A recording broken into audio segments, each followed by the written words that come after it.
Hi, ಎಲ್ರಿಗೂ ನಮಸ್ಕಾರ. ಎಲ್ಲರೂ ಹೇಗಿದ್ದೀರಾ? ಚೆನ್ನಾಗಿದ್ದೀರಾ ಅಂತ ನಾನು ಭಾವಿಸ್ತೀನಿ. ಮತ್ತೊಮ್ಮೆ ನಿಮ್ಮೆಲ್ಲರಿಗೂ ನನ್ನ ವಿಡಿಯೋಗೆ ಸ್ವಾಗತ. ಇವತ್ತು ಡೈಲಿ ಲಾಗ್ನ ಮಾಡ್ತಾಯಿದ್ದೀನಿ. ಟೈಮ್ ಬಂದು ಆಗಲೇ 12 ಗಂಟೆ ಏನೋ ಟೈಮ್ ಆಗಿದೆ, 12:15 ಆಗಿದೆ.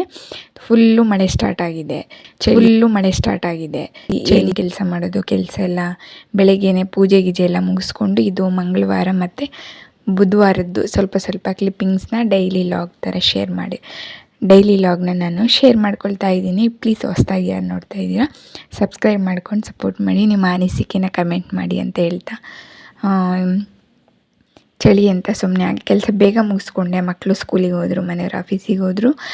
ನೆಕ್ಸ್ಟು ನಾನು ಸ್ವಲ್ಪ ಬೇಗ ಮನೆಯೆಲ್ಲ ಕ್ಲೀನ್ ಮಾಡಿ ಪೂಜೆ ಮಾಡಿ ಕೂತಿದ್ದೆ ಹಾಗೆ. ಮತ್ತು ಮನೆಯವರು ಕಬಾಬ್ ಚಿಕನ್ ತೊಗೊಂಡು ಬಂದಿದ್ದು ಸಾಂಬಾರು ಮಾಡಂತ, ಅದನ್ನು ಸ್ವಲ್ಪ ಕಬಾಬ್ಗೆ ಸ್ವಲ್ಪ ಸಾಂಬಾರಿಗೆ ಅಂತ ಡಿವೈಡ್ ಮಾಡಿ ಕಬಾಬ್ಗೆ ಕಲಸಿಟ್ಟಿದ್ದೀನಿ, ಆ ಚಳಿಗೆ ಹಾಕೋಬೇಕು ಅಂತ. ನೆಕ್ಸ್ಟು ಸ್ವಲ್ಪ ಇದ್ದು ಈ ಮಳೆ ಸ್ಟಾರ್ಟ್ ಆಗಿರೋದ್ರಿಂದ ಕರೆಂಟ್ ಒಂದೊಂದು ಸರಿ ಹೋಗುತ್ತೆ.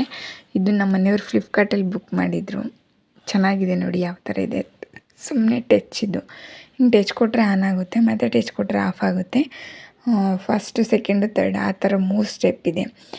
ಲೈಟಾಗಿ ಬರುತ್ತೆ, ಫುಲ್ಲು ಡಾರ್ಕ್ ಹೋಗಿ ಬರುತ್ತೆ, ಆ ಥರ ಇದೆ. ಇದು ಯೂಸ್ ಆಗುತ್ತೆ. ಯಾರಿಗಾದ್ರೂ ಬೇಕಂದರೆ ಫ್ಲಿಪ್ಕಾರ್ಟಲ್ಲಿ ಬುಕ್ ಮಾಡ್ಕೊಳ್ಳಿ. ಚೆನ್ನಾಗಿದೆ. ನಮ್ಮ ಮನೆಯವರು ಬುಕ್ ಮಾಡಿದರು. ತುಂಬ ಚೆನ್ನಾಗಿದೆ. ನಮಗೆ ಅಂತ ಯೂಸ್ ಆಗ್ತಾಯಿದೆ ಕರೆಂಟ್ ಹೋದಾಗಿಂದ. ಮಳೆ ನೋಡಿ ಇಲ್ಲಿ ಬರ್ತಾನೇ ಇದೆ. ಚಳಿಗೋದಕ್ಕೂ ಸುಮ್ಮನೆ ಕೆಲಸ ಬೇಗ ಮುಗಿಸ್ಕೊಂಡು ಕಬಾಬ್ ಹಾಕೋಬೇಕು ಅಂದ್ಬಿಟ್ಟು ಸುಮ್ಮನೆ ಕೂತಿದ್ದೆ. ಮಳೆ ನೋಡಿ ಹೆಂಗೆ ಬರ್ತಾ ಇದೆ.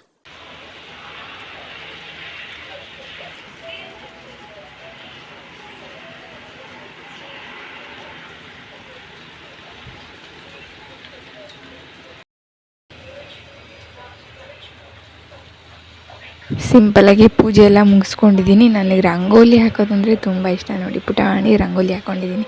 ಮಳೆ ಅಲ್ವಾ ನೆಂದಾಗ್ಬಿಡುತ್ತೆ ಅಂತ ರಂಗೋಲಿ ಹಾಕ್ಕೊಂಡಿದ್ದೆ. ನಮ್ಮನೆ ಪಾಟ್ಗಳಲ್ಲಿ ಅಂತ ತುಳಸಿ ಗಿಡಗಳು ಅವೇ ಬಂದಿದ್ದಾವೆ, ಎಷ್ಟೊಂದು ಬಂದಿದ್ದಾವೆ. ಮತ್ತು ಕಂಟಿನ್ಯೂ ಮಾಡ್ತಾಯಿದ್ದೀನಿ. ಸಂಜೆ ಆಯಿತು, ಆಗಲೇ ಮಕ್ಕಳು ಸ್ಕೂಲಿಂದ ಬಂದರು. ನಾನು ಆಲ್ರೆಡಿ ಹಾಕ್ಕೊಂಡು ತಿಂದಿದ್ದೆ ಕಬಾಬ್ನ, ತೋರಿಸಿಲ್ಲ.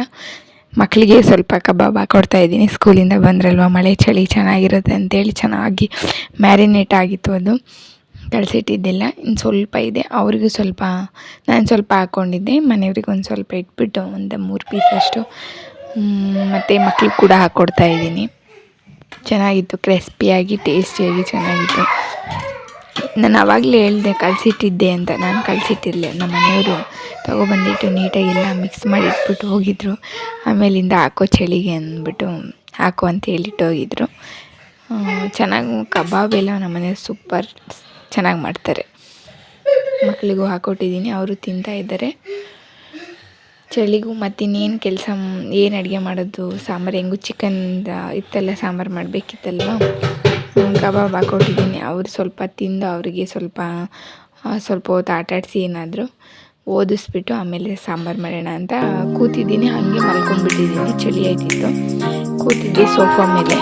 ಅವರು ತಿಂದ್ಬಿಟ್ಟು ಸ್ವಲ್ಪ ಚಿಂಜು ಟಿ ವಿ ಹಾಕೊಂಡು ನೋಡ್ತಾಯಿದ್ರು. ಆಮೇಲೆ ಓದ್ಸೋಣ ಅಂತ ಬೇಗ ಸ್ಟಾರ್ಟ್ ಆಗಲಿ ಅಂತ ಕೂತ್ಕೊಂಡಿದ್ದೀನಿ. ನಾನು ಹಾಗೆ ಮಲ್ಕೊಂಡ್ಬಿಟ್ಟಿದ್ದೀನಿ, ನಿದ್ದೆ ಬಂದ್ಬಿಟ್ಟೈತೆ, ಹಾಗೆ ಮಲಗಿದ್ದೆ.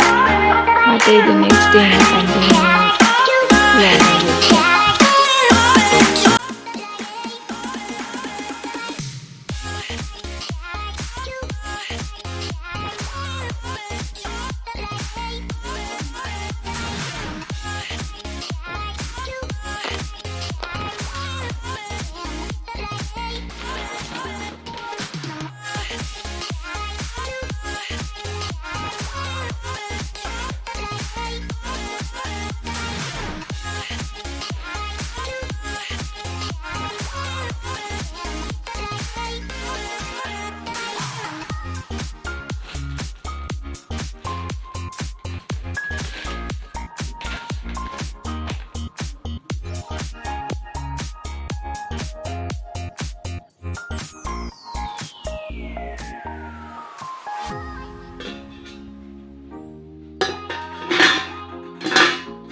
ಹಾಗೆ ಮನೆಯವರು ಹಲಸಿನ ಹಣ್ಣು ಕೊಟ್ಟೋದ್ರು, ಅದನ್ನೇ ನೋಡ್ತಾ ಇದ್ದೆ. ಹಲಸಿನ ಅಂದರೆ ಇನ್ನೇನು ಸೀಸನ್ ಮುಗಿತಾ ಬಂತು. ನನ್ನ ಫೇವ್ರೇಟ್ ಹಲಸಿನ ಹಣ್ಣು. ನೆಕ್ಸ್ಟ್ ಬಂದು ಇಲ್ಲಿ ಸ್ವಲ್ಪ ನಾನು ವಾಕ್ ಹೋಗಿದ್ದೆ, ಮಕ್ಕಳನ್ನ ಸ್ಕೂಲ್ ಬಿಟ್ಬಿಟ್ಟು ಬಂದು ಅಲ್ಲಿ ಬರ್ತಾ ಒಂದು ರಂಗೋಲಿ ಹಾಕಿದ್ರು ಒಬ್ಬರು. ತುಂಬ ಚೆನ್ನಾಗಿತ್ತು. ನನಗೆ ರಂಗೋಲಿ ಅಂದರೆ ಮೊದಲೇ ಇಷ್ಟ. ಸುಮ್ಮನೆ ಹಾಗೆ ನೋಡ್ಕೊಂಡು ಬಂದು ಬುಕ್ಸಲ್ಲಿ ಬಿಡ್ತಾಯಿದ್ದೆ. ತಡಿ ಹಾಗೆ ಇದನ್ನು ವಿಡಿಯೋದಲ್ಲಿ ಹಾಕೋಣ, ಶೇರ್ ಮಾಡ್ಕೊಳ್ಳೋಣ ಅಂತ ಹೇಳ್ಬಿಟ್ಟು ಹಾಕ್ತಾಯಿದ್ದೀನಿ. ಮನೆ ಮುಂದೆ ಆದಷ್ಟು ಸ್ವಲ್ಪ ಗೆರೆ ಲೈನ್ ರಂಗೋಲಿಗಿಂತ ಈ ಥರ ಡಾಟ್ ಚುಕ್ಕಿ ರಂಗೋಲಿಗಳು ತುಂಬ ಚೆನ್ನಾಗಿ ಕಾಣಿಸ್ತವೆ ಮನೆ ಮುಂದೆ. ಹಿಂದಿನ ಕಾಲದಲ್ಲೆಲ್ಲ ಜಾಸ್ತಿ ಚುಕ್ಕಿ ರಂಗೋಲಿಗಳೇ ಅಲ್ವಾ ಆಗ್ತಾ ಇದ್ದಿದ್ದು. ಮತ್ತು ತಪ್ಪೆಯಲ್ಲಿ ಸಾರಿಸ್ಬಿಟ್ಟು ಈ ಥರ ಚುಕ್ಕಿ ರಂಗೋಲಿ ಬಿಟ್ಟರೆ ಎಷ್ಟು ಚೆನ್ನಾಗಿ ಕಾಣಿಸುತ್ತೆ. ನಾನು ಮರ್ತು ಬಿಡ್ತೀನಿ ಅಂದ್ಬಿಟ್ಟು ಬುಕ್ಕಲ್ಲಿ ಟ್ರೈ ಮಾಡಿದೆ. ಹಾಗೆ ಸ್ವಲ್ಪ ಹಾಗೆ ಫೋನ್ ಬೇರೆ ವೀಡಿಯೋ ಲಾಗ್ ಮಾಡ್ತಾಯಿದ್ನಲ್ವ, ಇದಕ್ಕೂ ಹಂಗೆ ಶೇರ್ ಮಾಡ್ಕೊಳ್ಳೋಣ ಅಂತ ಹೇಳ್ಬಿಟ್ಟು ಈ ವಿಡಿಯೋದಲ್ಲಿ ಈ ರಂಗೋಲಿನ ಹಾಕ್ತಾಯಿದ್ದೀನಿ. ನೆಕ್ಸ್ಟ್ ಹೆಂಗೋ ನಾನು ಬಿಡಬೇಕಾದ್ರೆ ಒಂದ್ಸರಿ ಲಾಗಲ್ಲೂ ನೋಡ್ಕೋಬೋದು ಅಂತ ಹೇಳ್ಬಿಟ್ಟು ದಿಢೀರ್ ಬುಕ್ ಸಿಗಲಿಲ್ಲ ಅಂತೇಳಿ ನೋಡ್ಕೊಂಡು ಬಂದ ತಕ್ಷಣ ಆವಾಗವಾಗ ಒಂದೊಂದ್ಸರಿ ಕೆಲವೊಂದು ಯಾರು ಇಷ್ಟ ಆದರೆ ರಂಗೋಲಿಗಳು ಫೋನಲ್ಲಾಗಲಿ ಎಲ್ಲಾದರೂ ನೋಡಿದ್ದಾಗಲಿ ಈ ಥರ ಟ್ರೈ ಮಾಡ್ತಾಯಿರ್ತೀನಿ. ಇದು 4 ಚುಕ್ಕಿಗಳು ಮತ್ತು 2 ಸಮ ಚುಕ್ಕಿ, 4ರಿಂದ 2 ಚುಕ್ಕಿ ಸಮ ಚುಕ್ಕಿ ಇಟ್ಕೊಂಡು ಈ ಥರ ಬಿಟ್ಕೊಂಡ್ರೆ ಆಯಿತು. ನೋಡಿ ಎಷ್ಟು ಚೆನ್ನಾಗಿದೆ ಅಂತ. ಅಲ್ಲಿ ಸ್ವಲ್ಪ ಮಿಸ್ಟೇಕ್ ಆಯಿತು, ಮತ್ತೆ ಸರಿ ಮಾಡಿಕೊಂಡು ಬಿಡಿಸಾಯಿತು. ಅದಕ್ಕೆ ಸ್ವಲ್ಪ ಎಕ್ಸ್ಟ್ರಾ ಅರಿಶಿನ ಕುಂಕುಮ ಎಲ್ಲ ಇಟ್ಟು ಸೆಂಟ್ರಲ್ಲಿ ಒಂದು ಮಧ್ಯದಲ್ಲಿ ಒಂದು ಹೂವು ಬಿಟ್ಟರೆ ತುಂಬ ಚೆನ್ನಾಗಿ ಕಾಣಿಸುತ್ತೆ. ನಮ್ಮನೆ ಮುಂದೆ ಅಷ್ಟು ಜಾಗ ಚೆನ್ನಾಗಿಲ್ಲ. ಇದು ಹಳ್ಳಿಗಳ ಕಡೆ ಎಲ್ಲ ದೊಡ್ಡದಾಗಿ ಬಿಡಿಸಿದ್ರೆ ತಪ್ಪೆ ಎಲ್ಲ ಸಾರಿಸಿ ಚೆನ್ನಾಗಿರುತ್ತೆ.